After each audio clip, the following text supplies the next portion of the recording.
au public sénégalais avec la publication de ses romans, Le Dépositaire, Thalès le Fou et En attendant le jugement dernier. Bienvenue. Merci beaucoup, Monsieur Kane. C'est toujours un plaisir de m'entretenir avec vous et surtout avec vos téléspectateurs. En gros, disons que c'est une émotion particulière chaque fois que je reviens dans ce pays et que j'ai l'occasion, l'honneur de m'entretenir avec le public sénégalais. Très bien. Alors nous vous avions reçu sur le plateau d'Impression, l'émission qui est destinée à l'écriture, à la littérature, pour parler de votre dernier livre, En attendant le jugement dernier. Mais les idées qui sont exprimées là-dedans, votre manière d'aborder les thématiques ont fait que j'ai eu envie vraiment de vous recevoir dans cette émission L'Entretien, qui est un espace ouvert aux créateurs, aux penseurs, aux chercheurs. Donc, bienvenue à cette émission-là. Alors, je disais, ce qui caractérise vos thèmes dans vos romans et la manière dont vous les traitez, alors c'est une sorte de dénonciation, tous azimuts, et qui ne laisse personne, et surtout sur les manquements. C'est ça votre première démarche, essentiellement. Effectivement, quand je me suis engagé dans cette voie, d'abord la littérature pour moi c'est une passion. J'aime bien écrire depuis le bas âge. Mais quand je me suis engagé dans cette voie, j'ai tout de suite pensé que je m'étais engagé dans la voie de l'écriture, dite engagée.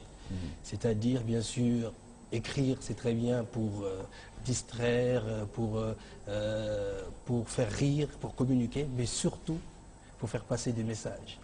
Et nous connaissons, vous et moi, la situation de l'Afrique. Il y a tellement de choses à dire que je pense qu'il me faut écrire peut-être des tonnes de romans pour dénoncer la situation dans laquelle on évolue. Alors vous dites que vous affirmez que votre plume est un service d'un idéal. Alors, lequel? Celui de la transformation de ce continent, celui de la transformation de cette Afrique. Vous savez, Monsieur Kane, le monde évolue, mais l'Afrique est en marge, il me semble, de l'évolution du monde. Nous sommes fortement consommateurs de technologies, des technologies de l'extérieur, de l'étranger. Nous sommes consommateurs de la culture ou bien des émanations culture de l'extérieur. Nous sommes en admiration devant, disons, l'organisation politique sociale des grandes puissances, mais nous sommes en marge de l'évolution du monde. Il me semble que pour remédier à cela, il faut qu'on fasse une introspection, que nous-mêmes, Africains, on s'autorise une autocritique. C'est-à-dire, puisque nous aimons les technologies, puisque nous aimons la façon dont les autres sont organisés, pourquoi nous n'avons pas l'état d'esprit qui est à l'origine de toutes ces technologies, ces inventions. Et donc, c'est la raison pour laquelle moi je me dis, mon combat, ce n'est pas l'Afrique face à l'Occident. Mon combat, c'est l'Afrique, les Africains face aux Africains. Que nous-mêmes, nous puissions régler nos propres problèmes avant de s'offusquer de ce qui se passe ailleurs. Donc quand vous écrivez, c'est cela, certains disent que vous avez mis votre plume au service de la société. N'est-ce pas de la grandiloquence? Certains le disent. Oui. Moi, je suis né dans ce pays, devenu adulte, éduqué et conscient des difficultés de cette nation, de ce peuple. Mon rôle, mon objectif, humble objectif, c'est d'essayer d'analyser ces difficultés et d'essayer de conscientiser les masses sur la nocutée, disons, de certaines pratiques pour qu'ils puissent prendre les décisions nécessaires afin de remédier à la situation. Alors vous avez dit tantôt, vous affirmez écrire pour heurter les consciences. Est-ce une manière d'assumer votre étiquette qu'on vous colle d'écrivain iconoclaste? Faut-il être écrivain iconoclaste pour heurter les consciences? Il me semble que oui. Il me semble que oui, parce que dans notre culture, dans nos valeurs, en général, on est dans les louanges. Et c'est très bien vu de louanger, mais on est vite disons mal perçu dès qu'on commence à critiquer. Alors comment mes critiques ne visent pas une personne, mes critiques ne visent pas une catégorie, mes critiques visent à améliorer. En fin de compte, ce sont des critiques positives. Je veux heurter les consciences. Pourquoi? Parce que j'ai l'impression qu'on somnole depuis plusieurs siècles. Il y a une certaine stagnation de l'Afrique et que l'Afrique dort souvent sur ses lauriers, de vieux lauriers, et que les Africains ont tendance à, comment dire, évoquer l'héroïsme de leurs ancêtres quand il s'agit de parler de développement, des défis du monde moderne. Et donc c'est la raison pour laquelle je leur dis, il y a des choses qui ne vont pas. Si nous en sommes là, c'est parce qu'il y a des choses qui ne vont pas et ces choses-là nous concernent. À nous de nous concerter, de faire l'introspection nécessaire et d'essayer d'y remédier. Heurter les consciences, oui, si ça permet de réveiller ces consciences. Oui. Pas seulement heurter les consciences, vous dites aussi pour communiquer, partager, et cela veut dire peut-être que l'écriture pourrait être un acte innocent et doit être forcément engagé. C'est ça votre point de vue? De ma part, oui. Oui. Pourquoi, M. Kane? M. Kane, l'écrivain africain a ceci de particulier. Pas de la fiction pour l'évasion, pour faire rêver, pour... Si, peut-être, mais les deux. Oui. Moi, je pense qu'on peut joindre l'utile à l'agréable. Parce que l'écrivain africain, je disais tantôt, a ceci de particulier qu'il sait qu'il sera peu lu par ses contemporains africains. Mais il a la possibilité d'être très écouté. Alors, s'il est un intellectuel engagé, il peut profiter de cette écriture. Il faut qu'il écrive. Parce que cette écriture va lui donner un certain crédit, disons, une caution, afin de lui permettre de détailler ses idées, de les expliquer et de soulever, si possible, des débats. Si bien sûr, il possède en dehors des qualités requises pour l'écriture, d'autres qualités qui vont lui permettre, bien sûr, de s'exprimer en public et de soulever des débats ou bien de heurter les consciences. Oui. Mais je pense qu'il faut qu'on discute entre nous et qu'on arrive à trouver des solutions, mais de manière paisible, hein, de manière vraiment paisible. Oui. Un débat d'idées. Un débat d'idées. Oui. Voilà, un débat d'idées apaisé, oui. Peut-être même passionné, normal, mais qui, en fin de compte, conduira à ce que l'Afrique prenne en main son destin. Oui. Alors, vos motivations pour l'écriture, vous venez de le dire, sont sérieuses, graves, peut-être même gravissimes, mais en tout cas graves.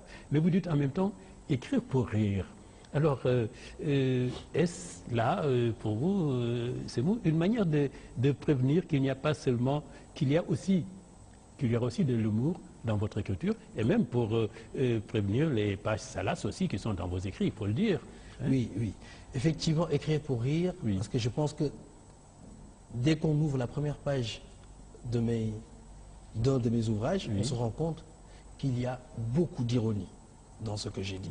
Il faut rire. Le rire, c'est le propre de l'homme. Le rire fait partie de l'existence de l'humanité.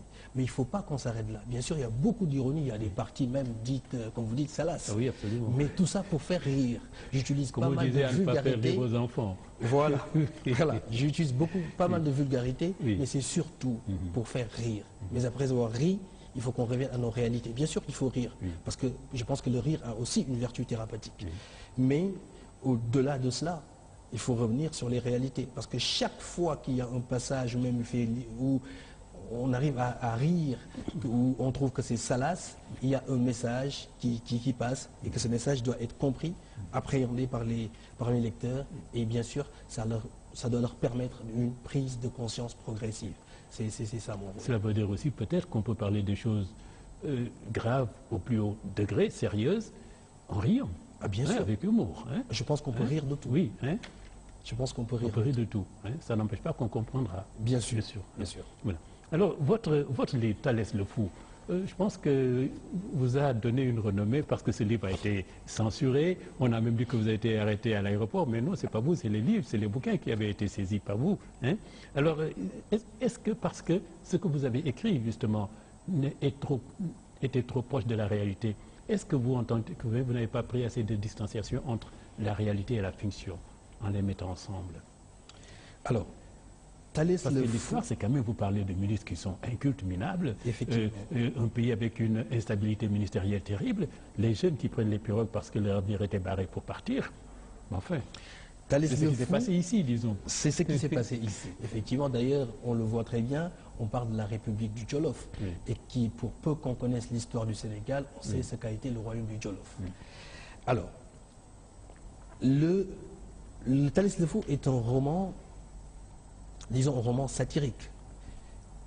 Mais plus qu'un roman, je pense que c'est un pamphlet. Oui. C'est le fou qui parle. C'est le fou qui Le parle. fou, oui. Un pamphlet qui a été écrit pour dénoncer les dérives d'un système. Oui. Un système dans lequel, il me semble, que les élites ne jouaient pas leur rôle. Et il s'adonnait à des pratiques délétères à la cohésion sociale. J'ai écrit, j'ai dénoncé cela et ça n'a pas plu. Mais me concernant, ça ne m'a pas vraiment dérangé. Mais vous Parce que n'avez pas quand pris je de- me suis engagé dans cette direction, Oui. je savais bien ce que je faisais. Vous avez reproduit ce qui existait, c'est ça? J'ai ma reproduit question. une Vous réalité, n'avez pas... peut-être avec un peu pas de fiction du d'hyperbole, tout. mais toujours la fiction, c'est qu'on rajoute des histoires pour faire rire et d'autres. Et parfois même la fiction, la réalité dépasse la fiction.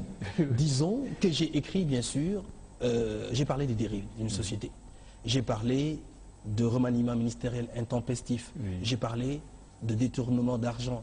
Et à côté, Des ministres juste à incultes. côté des ministres incultes, Oui. ce qui était, il me semble, le cas il y a quelques mois dans ce pays. Mais je le fais parce que ça fait partie de mon rôle. Quand je me suis engagé dans cette voie, je me disais que je pourrais être censuré et même peut-être soumis à des représailles. Ah oui, pas surpris alors. Pas surpris, Ah oui. mais qu'importe. Oui. Qu'importe en fin de compte, parce que ce qui m'intéresse, c'est de faire en sorte que les objectifs pour lesquels j'écris soient pris en compte et que je puisse arriver à ces objectifs. Quoi qu'il m'en coûte, en fin de compte, M. Kahn, quoi qu'il m'en coûte. Voilà. J'ai été pas très surpris parce que je savais à qui j'avais affaire.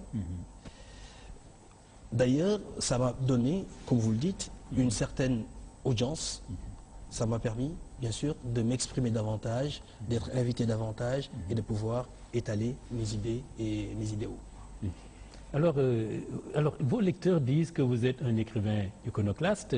Les tenants du pouvoir, ceux que vous avez critiqués, disent que vous êtes un écrivain subversif.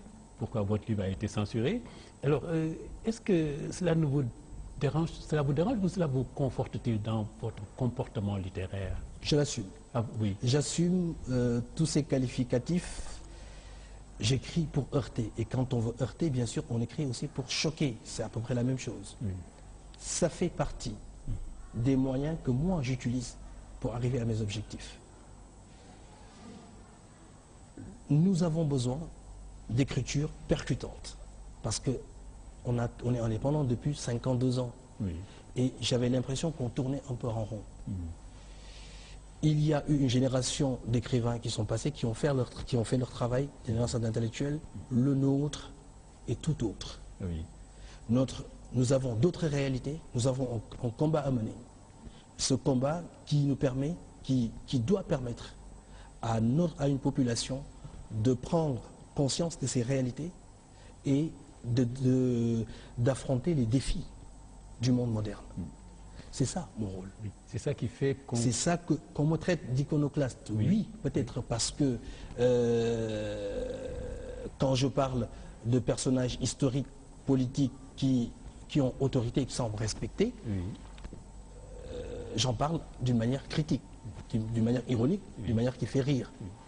Quand je parle aussi de certaines valeurs qui semblent des valeurs purement africaines et que moi je pense qu'elles n'ont plus lieu d'être, j'en parle aussi avec l'ironie. Et tout cela, bien sûr, en plus de cela, il y a mon style aussi qui fait que, effectivement, je suis traité d'iconoclaste et de subversif, mais je l'assume. Très bien. En toute humilité. Voilà.